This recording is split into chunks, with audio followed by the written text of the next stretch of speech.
So ఈ రోజు మేమైతే కళ్యాణానికి వచ్చేసినాం అనమాట. ఇక కళ్యాణంకి వచ్చేసి మేమైతే మంచిగా దర్శనం అయితే వేసుకున్నాం. అండ్ కళ్యాణం కూడా చాలా బాగా జరిగింది, మీరు చూడండి.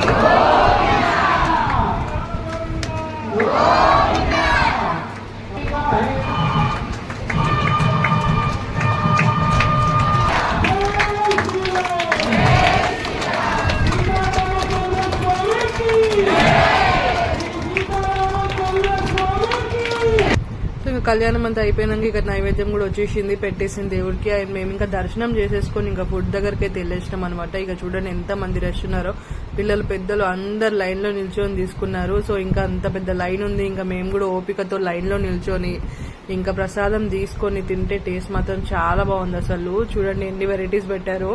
అసలు పర్వాన్నం, దద్దోజనం, పులిహోర, అన్నం, పప్పు, ఆలుగడ్డ కర్రీ, ఇంకా మామిడికాయ పచ్చడి లేకుంటే ఎలా, సో అన్ని పెట్టేశారు. టేస్ట్ మాత్రం సూపర్ ఉంది. సో ఇలా మేమైతే మా ఫెస్టివల్